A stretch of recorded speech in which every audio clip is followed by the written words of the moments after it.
Hello everyone, welcome to Enlighten Learning. आज हम discuss करने वाले हैं ERG theory of motivation.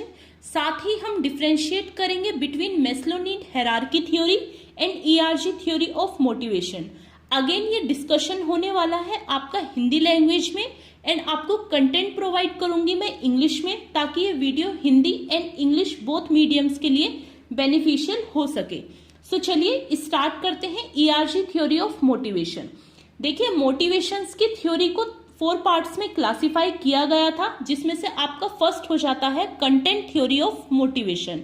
Again content theory of motivation को फर्दर 4 पार्ट्स में डिवाइड किया गया है, जिसमें से फर्स्ट है आपकी need hierarchy theory, ERG theory, McClelland 3 factors theory and 2 factors theory. देखिए, ईआरजी थ्योरी जो डिपेंड करती है या बेस जो है ईआरजी थ्योरी का, वो है मैस्लो नीड हायरार्की थ्योरी। अगर आपने Maslow need hierarchy theory study नहीं करी है तो मैं ऊपर आपको आई बटन पर लिंक प्रोवाइड कर दूंगी। आप इस वीडियो को देखने से पहले please Maslow need hierarchy theory को देख लीजिएगा। लास्ट में वीडियो के एंड में हम ऑब्जेक्टिव्स क्वेश्चन भी डिस्कस करेंगे, जिससे कि आपको ये थ्योरी अच्छे से क्लियर हो जाए, कोई भी डाउट ना बचे। चलिए स्टार्ट करते हैं ERG theory of motivation. ERG theory of motivation आपकी दी गई थी क्लेटन एल्डोफर के द्वारा, जिनका फुल नेम था क्लेटन पॉल एल्डोफर। ये थ्योरी आपका मॉडिफिकेशन थी मैस्लो नीड हायरार्की थ्योरी का। तो आपका फर्स्ट क्वेश्चन यही हो जाता है कि ईआरजी थ्योरी किसके द्वारा प्रपाउंड करी गई थी। तो आपको ऑथर का नेम पता होना चाहिए, आपको नेम लर्न होना चाहिए, क्लेटन पॉल एल्डोफर। ईआरजी थ्योरी में क्लेटन एल्डोफर ने बोला कि ह्यूमंस की ऐसी केवल 3 नीड्स होती हैं जो कि उनको मोटिवेट करती हैं एंड सेटिस्फाई करती हैं। वो नीड है आपकी existence, relatedness and growth. ERG की फुल फॉर्म भी यही है, एग्जिस्टेंस, रिलेटेडनेस एंड ग्रोथ।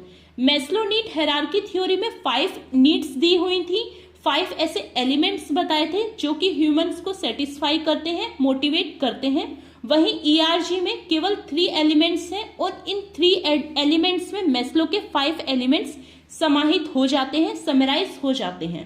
चलिए इंडिविजुअली स्टडी कर लेते हैं बोथ 3 नीड्स को, जो है आपकी existence, relatedness and growth. First one is existence need. देखिए, एग्जिस्टेंस नीड वो नीड होती है, एग्जिस्टेंस का मतलब क्या होता है कि मतलब सर्वाइवल, कि आप कहीं पर रुक सको। जो आपके सर्वाइव करने के लिए कंपलसरी होती है, मीन्स रोटी, कपड़ा और मकान, जो आपके सर्वाइवल के लिए नीड जरूरी है, वो होती है आपकी एग्जिस्टेंस नीड। मैस्लो की यहाँ पर इंक्लूड हो जाती है 2 नीड्स, वो है आपकी physiological and safety need. Question raise हुआ है कि एग्जिस्टेंस नीड में मैस्लो की कौन कौन सी नीड समराइज होती हैं। आपका आंसर हो जाएगा physiological and safety need. Second one is relatedness need.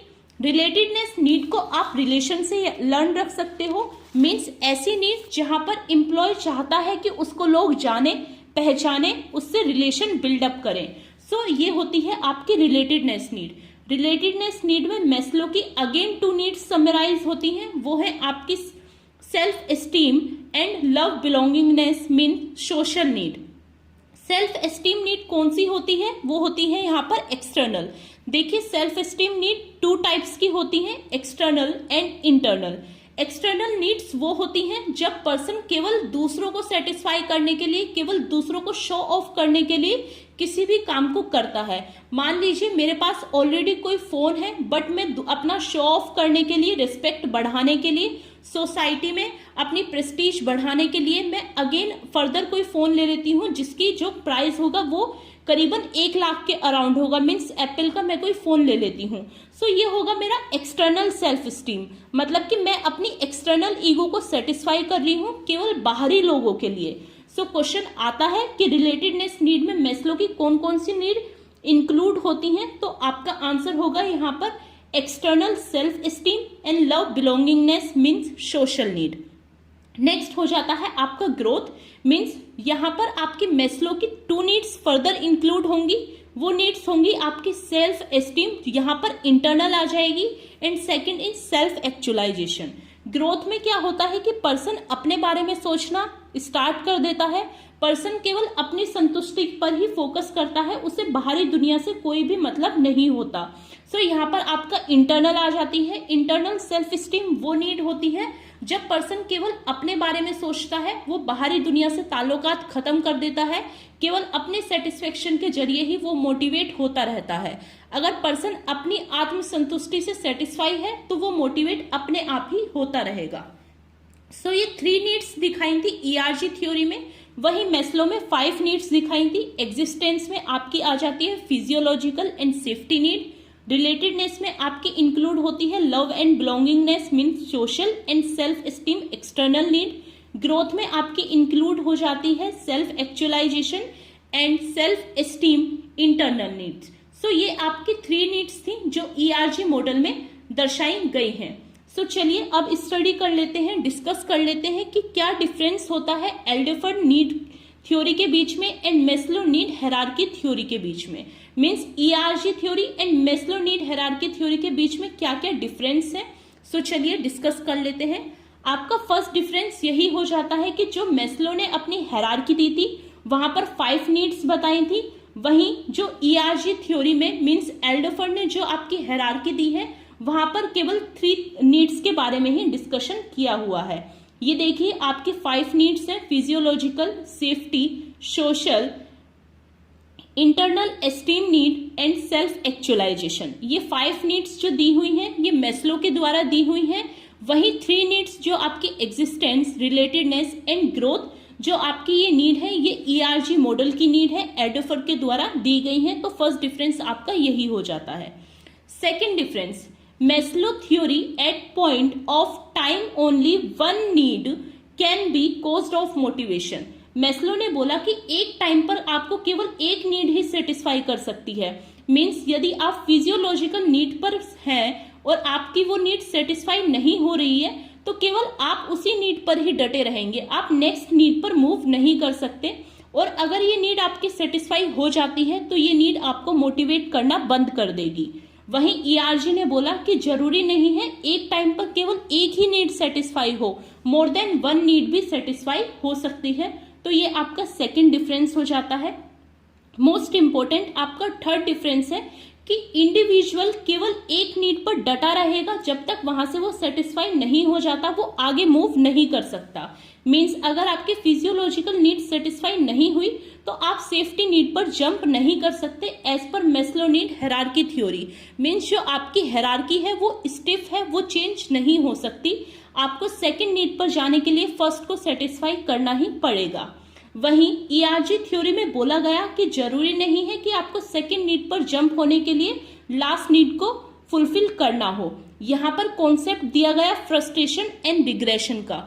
Means for example अगर कोई पर्सन रिलेटेडनेस नीड पर है और वो फुलफिल नहीं हो पा रही है, वो सेटिस्फेक्शन नहीं मिल पा रहा है, तो वो पर्सन फ्रस्ट्रेट हो जाएगा और वो जंप कर जाएगा एग्जिस्टेंस नीड पर। मीन्स यहाँ पे कॉन्सेप्ट जो दिखाया गया फ्रस्ट्रेशन एंड डिग्रेशन का कॉन्सेप्ट यहाँ पर दर्शाया गया। वहीं मैस्लो नीड हायरार्की थ्योरी में फ्रस्ट्रेशन एंड डिग्रेशन को इग्नोर किया गया। कोई भी फ्रस्ट्रेशन एंड इग्नोरेंस नाम की चीज को दर्शाया नहीं गया मैस्लो नीड हायरार्की थ्योरी में।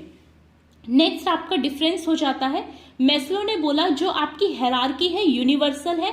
मीन्स हर एक पर्टिकुलर पर्सन के लिए ये हायरार्की सेम रहेगी, कोई भी इस हायरार्की को चेंज नहीं कर सकता।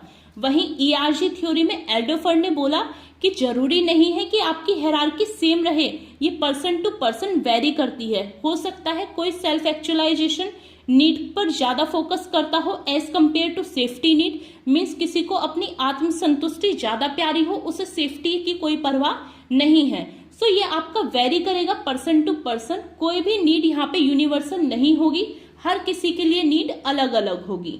लास्ट डिफरेंस आपका हो जाता है, मैस्लो ने बोला कि कोई भी नीड यहाँ से चेंज नहीं हो सकती। मीन्स जो आपकी हायरार्की है वो एज इट इज हायरार्की रहेगी, ये चेंज नहीं हो सकती।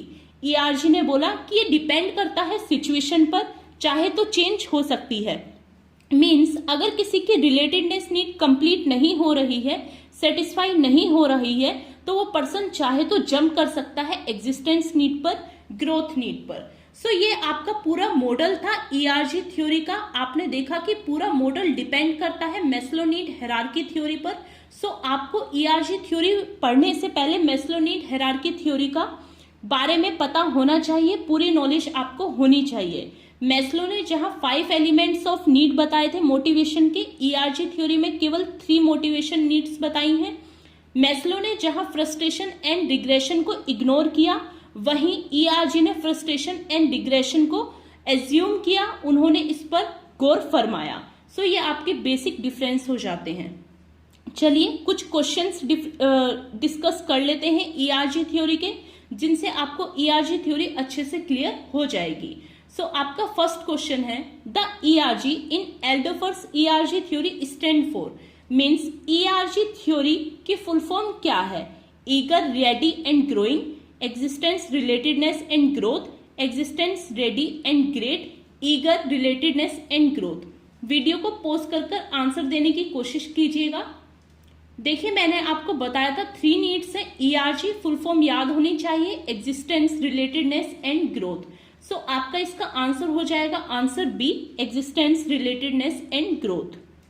वहीं आपका सेकंड क्वेश्चन हो जाता है, ERG Alderfer theory is a modification of which theory, means कौन सी थ्योरी को मॉडिफाई कर ईआरजी थ्योरी आई थी।